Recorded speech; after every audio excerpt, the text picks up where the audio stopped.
नमस्कार दोस्तों, कैसे हैं आप सभी। आज की कहानी का शीर्षक है शेष प्रश्न। दूर खड़ी वो छीन काया लड़की सीमा सी लग रही थी। यहाँ कोर्ट में क्या कर रही है? वो तो कनाडा जा चुकी होगी। मेरा भ्रम होगा सोचकर मैं आगे बढ़ने लगी। इतने में ही उसकी आवाज़ ने पैरों में बेरियां पहना दी। दीदी, आप कितने दिनों बाद मिली हैं? हाँ, बहुत दिनों बाद तुम्हें देख रही हूँ। तुम कैसी हो? यहाँ कैसे? उसके चेहरे पर पसरा मौन अनकहे ही बहुत कुछ कह गया था। चिर परिचित गुलाबी आभा जाने कहाँ लुप्त हो गई थी। क्या बताऊँ दीदी, अब हार कर कोर्ट में केस किया है। उसे मैं छोड़ूंगी तो नहीं। अब तो ना उसके घर वाले बात करते हैं, ना ही उससे कोई संपर्क रहा है। सीमा अपने कनाडा स्थित NRI पति से परेशान है। उड़ती सी खबर काफ़ी पहले मेरे कानों में पड़ी थी। एक बार सीमा का फ़ोन भी आया था। किसी नारी सहयोगी संस्था का पता अपनी किसी सहेली की मदद के लिए मांगा था।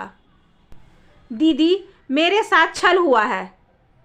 विवशता से छलकती उसकी आंखें देखकर मैं समझ चुकी थी कि निराशा से उपजे अवसाद में कठिन क्षणों को वो शायद शिद्दत से झेल रही है। हिम्मत रखो, सब ठीक हो जाएगा। मैंने पीठ थपथपाते हुए कहा। हाँ दीदी, मगर उसे तो सबक सिखा के रहूँगी। क्रोध से उसका चेहरा क्षण भर को लाल हो जाता। दीदी, आपसे पता लेकर मैं उस नारी संस्था के लोगों से मिली थी। उन्होंने भी साथ देने का आश्वासन दिया है। बस ये सारा झंझट निपट जाए तो फिर से घर बसा लूँ। बहुत भागदौड़ रही हूँ पिछले 2 वर्षों से। थक चुकी हूँ। कुछ ही पलों की व्याकुलता के बाद फिर वही महत्वाकांक्षी सीमा मेरे सामने थी। दीदी, शादी के लिए 1-2 प्रस्ताव आए भी हैं। एक विधुर है, उनका अपना व्यापार है। दूसरे तलाकशुदा है, उनकी एक फैक्ट्री है। काफ़ी संपन्न घराने से है, गाड़ी बंगला सब है। परंतु जब तक तलाक नहीं मिल जाता मेरी ज़िंदगी तो अधर में ही लटकी है। घबराओ नहीं, सब ठीक हो जाएगा। सीमा से विदा ले जब घर पहुंची तो सारा घर अस्त व्यस्त पड़ा था। मुझे देखते ही दोनों बच्चे घर को व्यवस्थित करने में जुट गए। लेकिन मेरे मन की उथल पुथल कैसे व्यवस्थित हो सकेगी? सीमा के सुख की कामना के साथ विचारों की मंजूषा खुलने लगी थी। ऐश्वर्य और चकाचौंध में जीने की लालसा सहेजे धन दौलत की कसौटी पर रिश्तों की तौलती यह लड़की क्या वास्तव में गृहस्थी और विवाहित जीवन का अर्थ समझ पाएगी? 12वीं कक्षा तक सीमा मेरी छात्रा रही है। जमाने से अलग थलग उसका भोला व्यक्तित्व मुझे अचंभित करता था। आज के युग में जहां लड़कियां स्वतंत्र निर्णय लेना अपना अधिकार समझती थी, वहीं इसके लिए माता पिता की इच्छा किसी वेद वाक्य से कम नहीं थी। बेहद आज्ञाकारी और अनुशासनपूर्ण व्यवहार औरों के लिए आदर स्वरूप था। मेरे घर कभी कभी पढ़ने आ जाती थी। मेरे दोनों बच्चे अंकित व अनुभा बराबर कैसे थे। अनुभा के साथ सहज मित्रता थी, लेकिन अंकित की उपस्थिति में असहज होने लगती थी। दीदी, आप मेरी गुरु हैं, इसलिए आपके घर आ सकती हूँ। वरना जिस घर में लड़के होते हैं वहाँ माँ मुझे जाने ही नहीं देती। कहीं कोई ऊंच नीच ना हो जाए।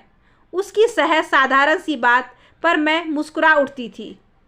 फिर और मैंने उन्हें बताया ही नहीं था कि आपका एक युवा बेटा भी है। सुनकर मैं चकित हुई थी और उसी दिन समझ गई थी कि उसके व्यक्तित्व में जिस मासूम आवरण को आज तक देखा है उसके नीचे और भी परतें हैं। लड़की अपने लक्ष्य तक पहुंचने की बैसाखियां खोजना जानती है। माता पिता को अंधेरे में रखने की बात जरूर गले नहीं उतरी थी। शायद इस बात को महत्वहीन समझकर गुरु की हैसियत से मेरा अपराध भी था। परिवार में पढ़ाई का माहौल न होते हुए भी अनवरत परिश्रम के बलबूते कुछ बनने की महत्वाकांक्षा सीमा में मुझे स्पष्ट दिखती थी। वो जानती थी यदि पढ़ाई में ढील हुई तो स्कूल छुड़ा दिया जाएगा, लेकिन उसे तो पढ़ लिख कर अच्छी नौकरी करके वैभवपूर्ण जिंदगी चाहिए थी। किसी बड़े अधिकारी या संपन्न व्यापारी से विवाह का सपना था। मैं उसकी महत्वाकांक्षा से प्रसन्न भी होती थी और डरती भी थी, कहीं कुछ गलत न कर बैठे। फिर भी मैंने इसे मात्र कुंवारे मन में दिवा स्वप्न से अधिक अधिक भी नहीं समझा था। सोचती थी समय से बड़ा गुरु कौन हो सकता है। स्वयं ही समझ जाएगी। 12वीं के बाद आगे की पढ़ाई के खर्च के लिए सीमा ने अंशकालिक नौकरी ढूंढ ली। नौकरी की मंजूरी आसानी से नहीं मिली थी, लेकिन इच्छा शक्ति का संबल था तो साधन भी जुट गए। ग्रेजुएशन के बाद सीमा को एक विज्ञापन कंपनी में नौकरी मिल गई थी। कंपनी के मालिक उनके परिचित थे। सीमा की योग्यता व लगन से प्रभावित हो उन्होंने उसके पिता को हर प्रकार की देखभाल का आश्वासन दिया था। घर में 4 पैसे आने लगे तो अनजाने ही माता पिता का अंकुश ढीला पड़ने लगा। एक शाम सीमा का उत्साह देखते ही नहीं बनता था। उसे एक बड़ी विज्ञापन कंपनी में नौकरी मिल गई थी। 30,000 रुपये वेतन था। मैं खुश थी उसकी तरक्की से, लेकिन उस शाम मेरा मन आशंकित हो हतप्रभ हो गया। जब वे बड़ी सहजता के साथ अनुभा को बता रही थी, अपने देसाई सर को मैंने सौगंध दिला दी कि मेरी नई नौकरी की खबर मेरे घर तक ना पहुंचने पाए, वरना मुझे घर बैठना पड़ जाएगा। अनजान लोगों के बीच मेरे पापा मुझे कभी नौकरी नहीं करने देंगे। कभी ना कभी तो पता लग ही जाएगा। कभी कोई फ़ोन या मिलने वाला आ गया तो। अनुभा ने टोका था। वो सब मैंने सोच लिया है। फ़ोन या विजिटर के आने पर देसाई सर कह देंगे कि मैं मीटिंग में हूँ या कहीं बाहर गई हूँ, और फिर सर मुझे फ़ोन करके बता देंगे। मैं उस व्यक्ति को फ़ोन कर लूँगी। मैंने पूरी योजना बना ली है। हर पहलू पर हर दृष्टि से सोच लिया है। सीमा आत्मविश्वास से चहक रही थी। लेकिन देसाई सर ऐसा करेंगे क्यों? क्यों नहीं करेंगे? मैं रोज़ 1 घंटे उनका काम मुफ्त में जो करूँगी। सचमुच विस्मित थी मैं उसकी दूरदर्शिता पर, उसकी दुनियादारी व होशियारी पर चाहकर भी कुछ नहीं कह पाई। माता पिता के भरोसे को अनदेखा कर सफलता के सोपान चढ़ती लड़की को इस अवस्था में नैतिकता का पाठ पढ़ाने का मतलब होगा भैंस के आगे बीन बजाना। इस नौकरी के दौरान सीमा में नित नए परिवर्तन परिलक्षित होने लगे थे। खूबसूरत तो वो थी ही, पर अब और भी निखर गई थी। अपने रूपा आकर्षण से वो भी अनभिज्ञ नहीं थी। प्रतिभा की घनी तो ही थी ही। जतन से संवरी देह के कारण वे स्त्रियों की ईर्ष्या, लेकिन पुरुषों के आकर्षण का केंद्र बनी। बचपन से अभावों में पली बेटी को माता पिता द्वारा तलाशे रिश्ते रास नहीं आ रहे थे। समृद्ध घराना व ऐश्वर्य युक्त साथी की खोज में कई वसंत सरक गए। माता पिता ढीले पड़ गए। घर आई लक्ष्मी को तो भरे पूरे ब्राह्मण भी नहीं लौटाते हैं। फिर यहाँ तो आवश्यकताओं का तगाजा था। फिर अचानक एक दिन सुनाई दिया कि सीमा की शादी हो गई। कई दिन बाद सीमा मुझसे मिलने आई। हाथों में सोने के भारी जराव कंगन, 3 लड़ी वाले मंगलसूत्र में लटकता हीरे का अर्धचंद्रकार पेंडेंट, बड़े बड़े हीरे में कर्णफूल और महंगी साड़ी से मेल खाती मयूरपंखी बिंदियाँ। चेहरे पर उल्लास बिखरा पड़ा था। मुझे देख नजरें झुका ली थी। क्षमा प्रार्थनी सी बोलती थी, दीदी सब कुछ बहुत जल्दी हो गया। किसी को आमंत्रित करने का समय ही नहीं मिला। 12 तारीख को रमेश कनाडा से आए और 15 तारीख को हमारी शादी हो गई। सीमा, तुम खुश तो हो ना? हाँ दीदी, बहुत। कनाडा में उनका बहुत बड़ा व्यापार है, 3 गाड़ियाँ हैं। उसका चेहरा उल्लास से खिला जा रहा था। समय हो तो किसी दिन तुम लोग खाने पर आओ।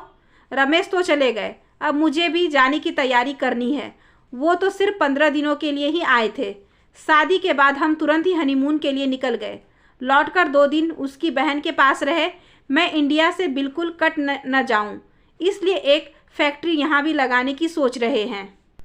बहुत अच्छी बात है। इतना प्यार करने वाला पति मिला है। उसके वैभव और भाग्य को सहराने के बावजूद मेरी स्त्री सुलभ जिज्ञासा खत्म नहीं हो पाई। ये संबंध किसी परिचित के माध्यम से हुआ है या? सीमा फिर हंसी। नहीं दीदी, एजेंट द्वारा हुआ है।